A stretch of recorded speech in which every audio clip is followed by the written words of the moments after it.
just want to say it's such a treat to see you all. I'm just very overwhelmed, really, by seeing so many of you. It's really very sweet. And, you know, here I am sitting in my little office here in Gloucester, Massachusetts, and I feel like we are connected, and I'm just really very much loving this moment.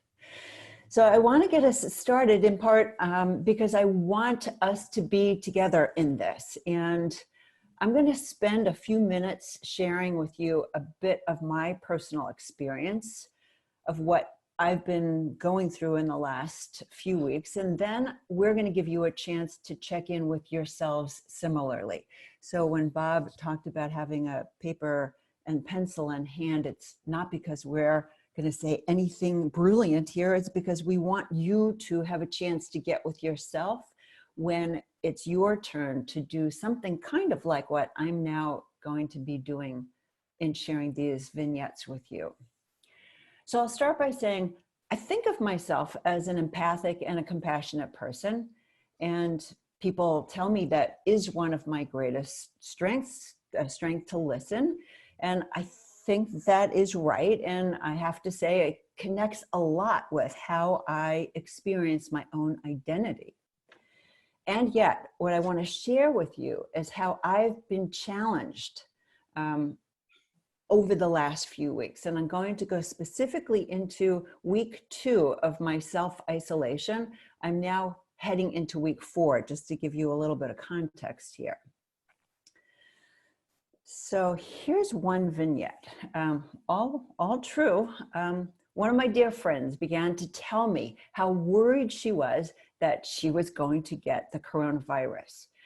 She'd been exposed to somebody who told her she had a fever and other flu-like symptoms. And my friend was telling me how certain she was going to get the flu.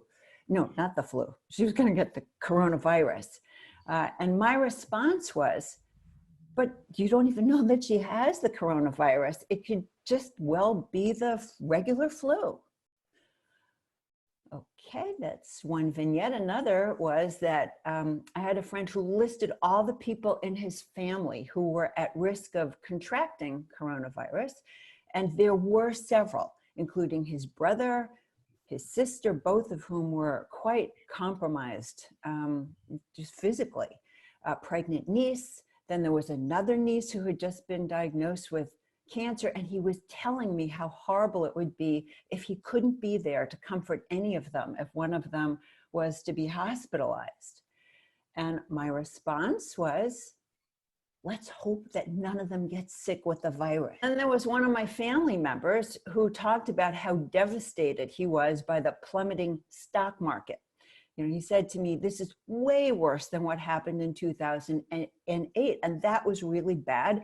What's the point of saving money? And he was very, very agitated. And my response was, but you haven't really lost any money yet, right? Nothing is lost until you take the money out. You know, in my mind, I thought, wait, nothing has happened here yet, people. Why are you catastrophizing? Okay, so I want to just say, I am not proud of any of these responses. You know, each in its own way, saying, don't feel that way to someone and to somebody I care deeply about. But, and this is really my point here, is that I'm grateful. I'm grateful that I noticed what I was doing. Because once I noticed, I stopped and I asked myself what was going on with me. And what I realized was that I was overloaded with my own negative emotions and didn't have any more room for anybody else's. I too was anxious and scared, and the way I was coping with those feelings was to pretend there was no reason to have them. I'm fine, I'm fine. You know, I would say to myself, really, I was in my mind saying to myself, nothing has happened yet, you are fine. And essentially, I applied to others the same logic I applied to myself. When a strong feeling would emerge, like one day, I was feeling quite upset and sad because I wasn't able to see my kids, who, by the way, are like 3 blocks away from where I live. And I would tell myself, it's going to all be fine. And I would tell myself, I shouldn't be feeling the way that I do, because actually there are people, so many people who are in a terrible situation. They're on the front lines. They're actually putting their lives at risk serving other people, whether it's in the hospitals or in the supermarkets and so on. And I would go into a narrative about, I really don't have a right to feel what I am, because I'm privileged to be in this relatively safe situation that I'm in, and I'm currently healthy. So, you know, in short, what was happening was I was disconnected from myself and my feelings. And in turn, I was disconnected from others, from people who I love. And this is just at a time when we all needed and still need to feel connected. So I was grateful to notice, because I was then able to do something, to make a different choice about how I wanted to be with myself and others. And I knew I needed to let myself feel these feelings and to just let myself be okay with not being okay. And, you know, you might laugh, like Bob apparently did, that of course I know this. I know in my head, as we all do, especially as people who are in the world doing the work that we do, we know that it is perfectly fine to feel feelings, and it's okay to not be okay. But in the moment, I had to actually admit to myself, I was overwhelmed. I was not taking care of myself. So having gotten to that place, I was able to then kind of get squared up with myself, and I made a few commitments. And I just want to let you know how I'm taking care of myself now, you know, and to say this is actually part of what we are going to be getting to in our time together with you. But I'll just start here by turning to, what did I commit to? So for one, I committed to be journaling daily, and to be checking in with myself, to be naming what I was feeling, where I was feeling it in my body, you know, what was leading me to feel the way that I was. And it was that last question of what was leading me to feel the way that I was that actually led me to the next 2 commitments, because I started to get in touch with, like, what do I have control over and what don't I have control over? And so I made a commitment to myself to really limit reading the newspaper and the various articles that friends were sending to me, all very well-intentioned. I know they were very well-intentioned, but I realized that a lot of my own anxiety was coming from a sense of, I can't read enough. There's this I need to read, there's that I need to read. And it was like a fear of missing out on something that I felt I should know, I was supposed to know. You know, people wouldn't be sending me these things if they didn't think I absolutely had to know, and so on. And I decided I'm just going to limit those things. And that went hand in hand with my own kind of commitment to be more selective about what it was that I was reading. And so I made a commitment to actually be reading a lot more about emotions, about stress, about anxiety, about worry. And that has all, I think, helped to serve me much better, because I feel like I'm much more aware of what it is I'm feeling and what I can do differently about it. So that's a way of starting us off. What we're going to invite you to do now is to yourself have a moment to get connected to how this whole kind of experience for you over the last few weeks has been going for you. And there's going to be a 2-part invitation here for when you go into your small group breakout, which will happen in a few minutes. But I want to tell you what the invitation is. So the first part is, in general, to be asking yourself, you know, how am I doing? How am I feeling? What's been coming up for me? So in a more general way. But then there's also an invitation using perhaps the examples that I've just given, which is for you to think of a time when your own natural compassion wasn't what you would have liked it to be, and what was going on for you in those moments, and to try and really just let yourself feel the feelings and be sharing whatever comes up for you. And these are all choices, but that's the invitation. So let's give you a couple of minutes to really do just that. Get with yourself and think about when you are in the small group, which it's going to be about 5 people, and you'll have about 15 minutes. So you'll have about 3 minutes each. What is it that you will find helpful to be sharing? Being in community, both with yourself and with one another. So let's keep the room quiet, so to speak, for about 90 seconds here, and give yourself a chance to get with where you are.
Okay, so you are going to be in small groups shortly, and you will each have about 3 minutes. We're going to ask one of you to track time, or you can each track time.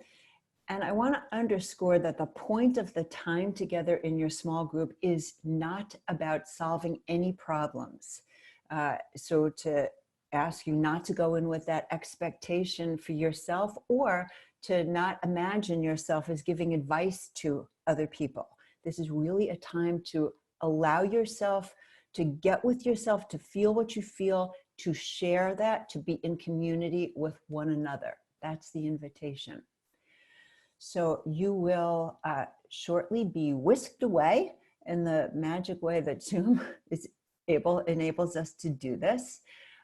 And when we come back, I will begin talking with you a little bit about just what it is to be in the emotional world, thinking about this a little bit from a developmental perspective. So I hope you have a really good experience in your small group, and we will see you shortly.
Great to see everybody coming back, and we hope that you had a good experience in your small group.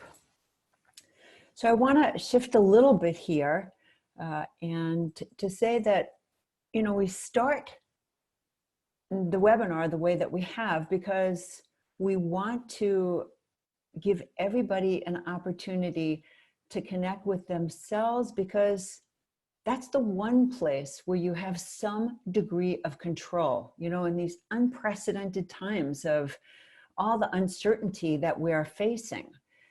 And I want to use 2 different quotes to anchor some remarks that I want to make about our kind of emotional life from a developmental perspective.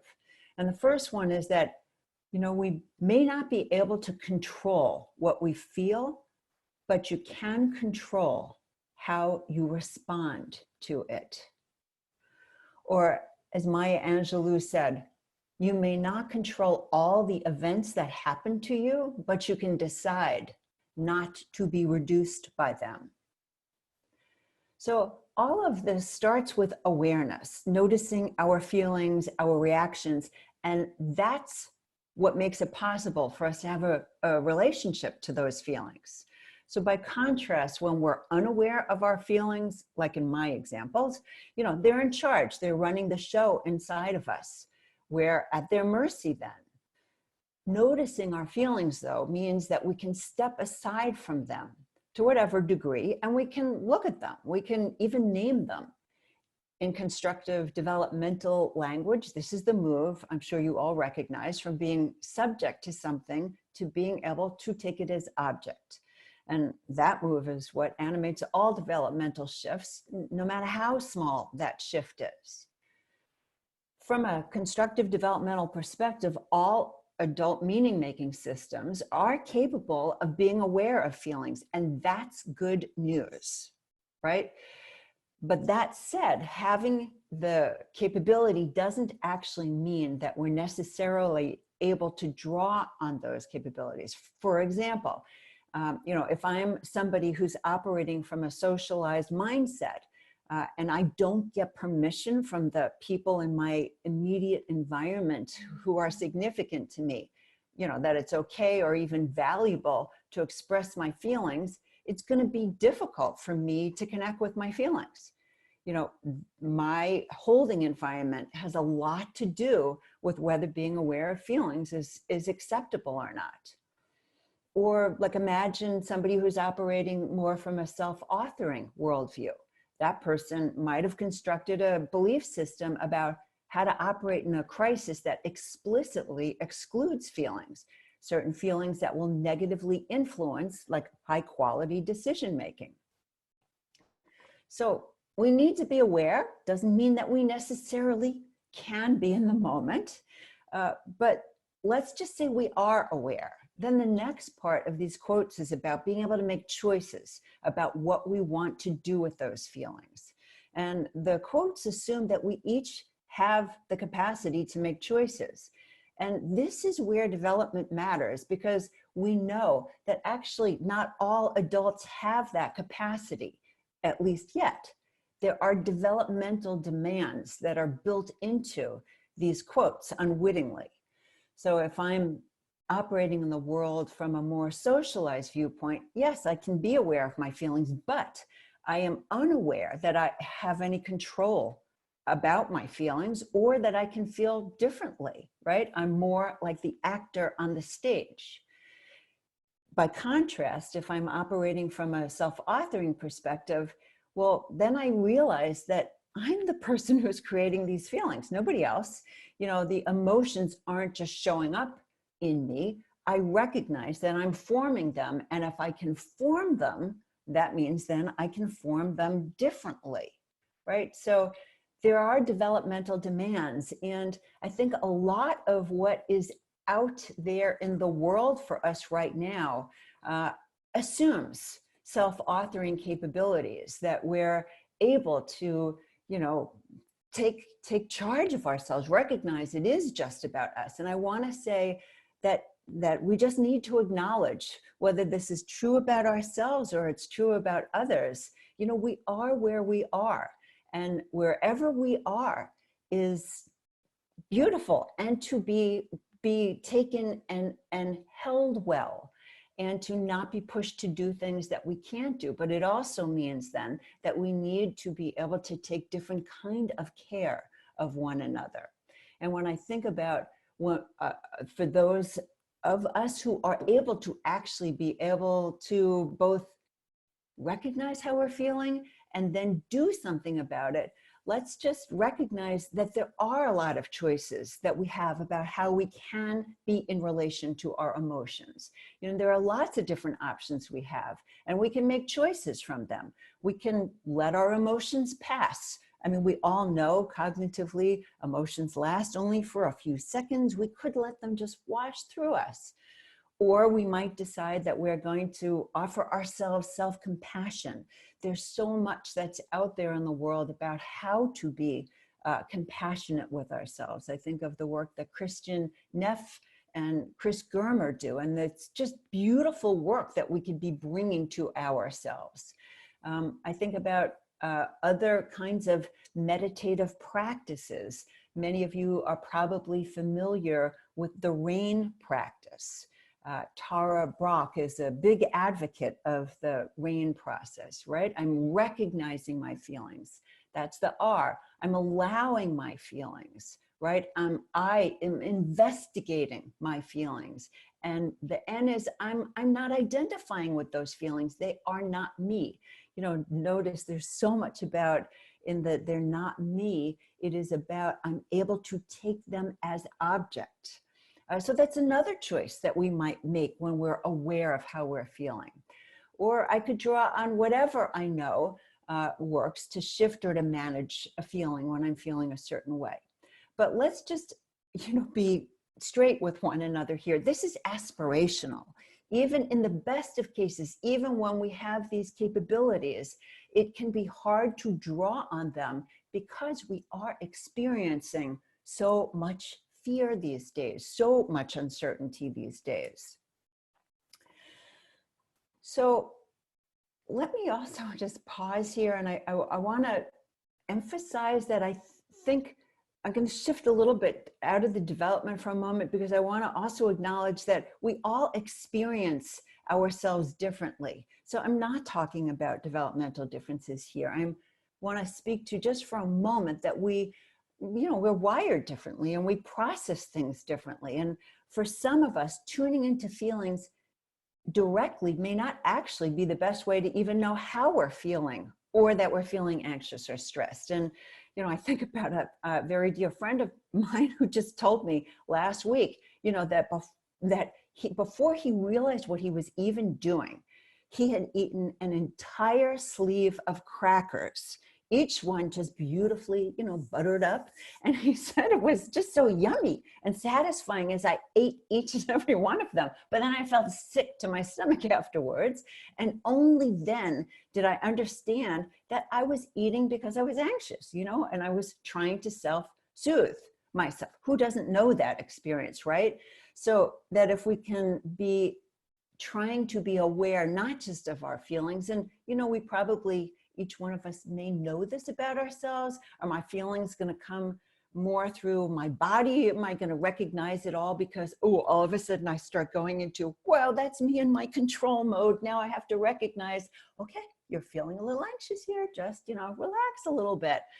Or is it, I recognize in my thinking that when I'm feeling a certain kind of anxiety, my thinking gets tight and I'm actually not able to concentrate very well, or I start forgetting things. I don't know, but I just want to acknowledge that feelings may not be the world in which you get to actually be aware of what's going on for you. But in any case, what's still true is that this whole awareness question and what we can do with our awareness persists, and that we know that, all adult meaning-making systems, we've got the capacity now. I'm going to expand it to be aware of what we're thinking, what we're feeling.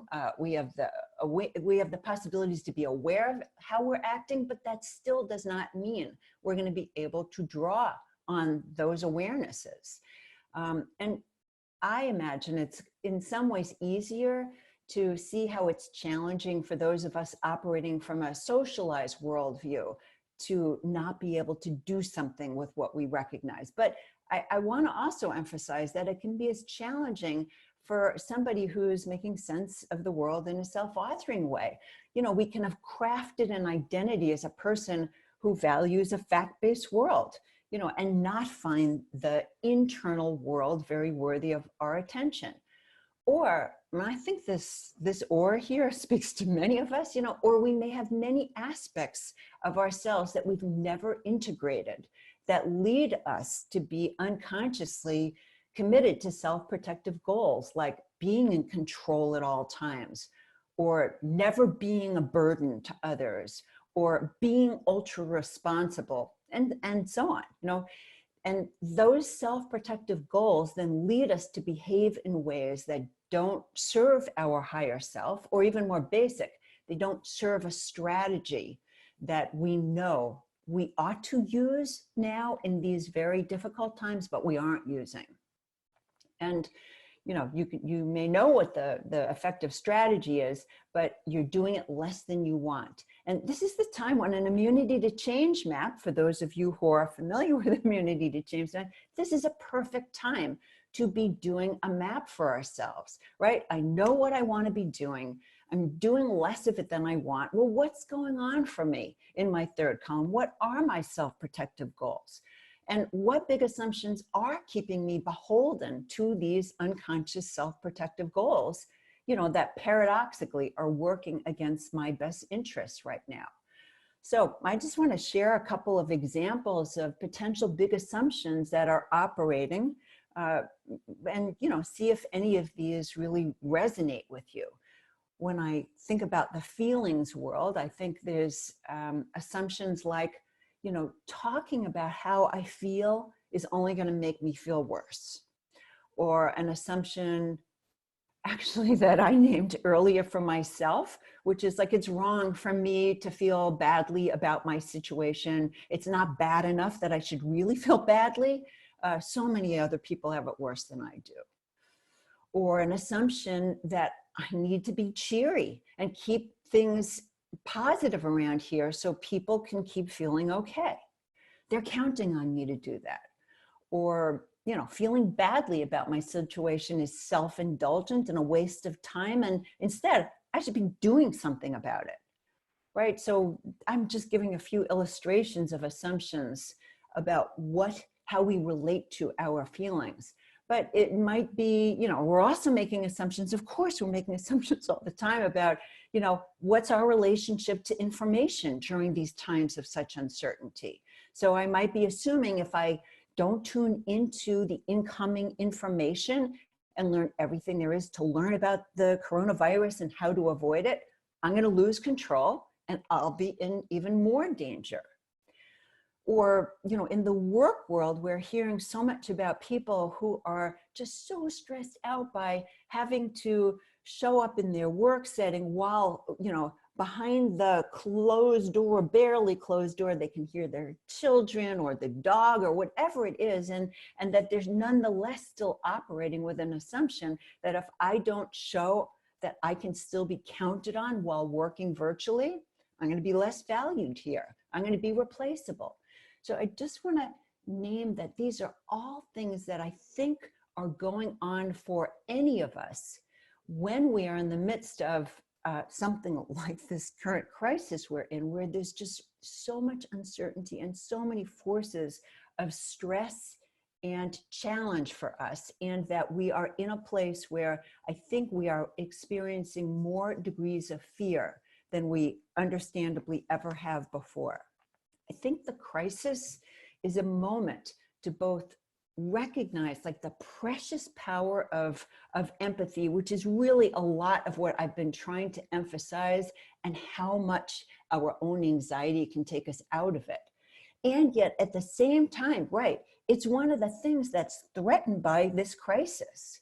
You know, and it's threatened because we are all experiencing fear to some degree, you know, and whether that's about the massive doses of uncertainty, you know, about how contagious and deadly the coronavirus is, uncertainty about the economy, uncertainty about our jobs, uncertainty about when we're going to be able to see the rest of our family, all those things. There's all that uncertainty, but then it's like we have a trifecta here for creating fear, you know, the information overload, huge disruptions. And bottom line, I basically want to not activate your fears here, but to say, oh, these do activate our fear centers. And then what happens when we have an unchecked self-protection system going is that it will always override our ability to love and be compassionate. And the main kind of point I want to leave you with at this point is that despite our best intentions, sometimes we may have a hard time being there for ourselves, a hard time for being there for one another. And, you know, while we're all thinking about how the risk is about getting the coronavirus, we are all much more apt to get the contagion emotion virus of all this kind of fear. And we need a kind of Purell for our inner experience, our inner landscape. And what I'd like to offer is that the antiseptic to this kind of emotional contagion is to try and turn the channel on to how we can be self-aware, to provide empathy and kindness first to ourselves and then to others who are radiating anxiety, and really importantly, to not be so hard on ourselves.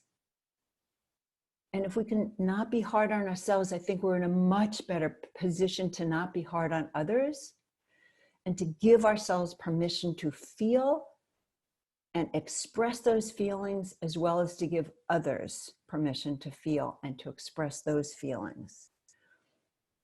And that's where I'd like to kind of pause as we think about just who we are in this most immediate way in this equation of being in something all together and wanting to be more of our best selves. And I will start by sharing a quote from the Dalai Lama, who says, "Tragedy should be utilized as a source of strength. No matter what difficulties, how painful experiences, if we lose hope, that's our real disaster." End quote. So my hope for us as individuals and for us as a species living in this world together is that we will use this as an opportunity like none other to learn about what matters most, that we will learn how to take better care of ourselves and others who are outside of our own tribes, and that we will learn how to love more deeply and widely. My hope is that we will look squarely and compassionately in the face of our own individual and collective shadows, take responsibility for them, and in doing so, take a mega step towards learning how we love and how love can triumph over our fears.